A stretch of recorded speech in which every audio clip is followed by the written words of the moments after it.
So this is exactly how I went from working a 9 to 5 job to managing a real estate portfolio of $168 million of assets. And let me tell you, the journey to getting there was filled with so many mistakes. I made so many mistakes. And if I could go back and do it all over again, here are 5 tips that I would do differently that will make me achieve my results much faster. So listen attentively, because if you're starting off in your journey, you apply these 5 tips, you're gonna get really, really fast results. Tip number 1, you gotta identify passive income streams. These are streams or investments that create income for you without you necessarily have to contribute more time.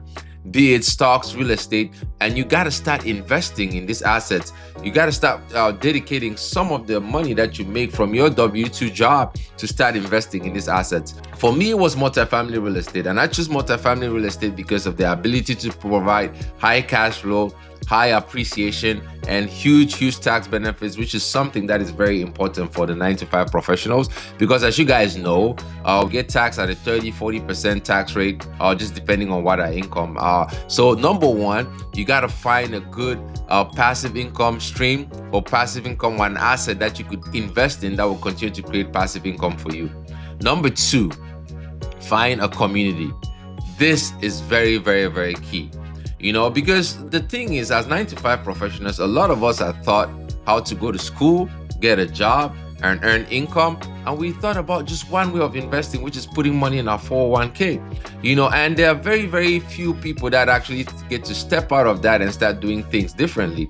So it's very important that you surround yourself with other people that are doing exactly that are looking for assets that create passive income, that are looking to create more wealth for themselves. Because the more you surround yourself with this kind of people, that same kind of behavior becomes natural to you.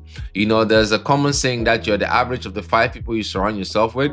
So you want to immerse yourself in communities that are focused on growth, so you can learn from others, share ideas with others, and continue to grow. Now, rule number 3, you want to find a mentor. Find mentors that have been there, done that, continue to do it, and they're willing to teach you. This is the ultimate hack. The most valuable resource we have is time. If you want to achieve anything in life, it's going to take time for you to get there. Now, you can either buy that time, pay for that time by learning from the mistakes of others, or you're going to pay for that by making your own mistakes along the way and learning. I prefer to pay other mentors. The way I've been able to get success or growth in life, being able to transition from being a 9 to 5 professional to being an entrepreneur, is by leveraging the power of mentors. One very, very powerful hack that I'm going to encourage you to adopt in your life is to invest 10% of the income that you make in your own personal development. That is key. Invest 10% of the income that you make in your own personal development. That's the income that you use to hire mentors. That's the income that you use to go to seminars. That's the income that you use to take courses that are outside of your 9 to 5 that are in line with the interest that you have. And you make that investment and you hire the mentors and you do the work. You're going to achieve massive success. Number 4, this is something that a lot of us struggle with. Master marketing and sales. Without marketing and sales, you do not have a business. If you're a 9 to 5 professional and you're thinking of starting a side hustle, the skill for that side hustle, like the actual skill of doing the work, is probably contributes to about 30% of your success. 70% is dependent on marketing and sales. If you do not understand marketing and sales, you do not have a business. This is something that I struggled with when I started as an entrepreneur, because a lot of us start businesses out of passion, out of the mission, out of the value that we want to give to our community. And we go out there and we start presenting this value and we get a little bit of success.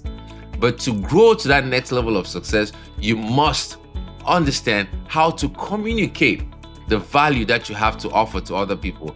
That is what marketing and sales is all about.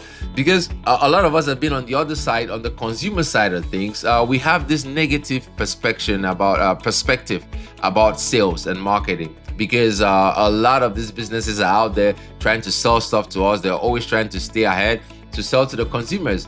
Now, that negative perspective that we have holds us back when we want to start our own businesses, because we don't want to go out there and market. We don't want to go out there and sell. But your business does not exist if people don't know about it.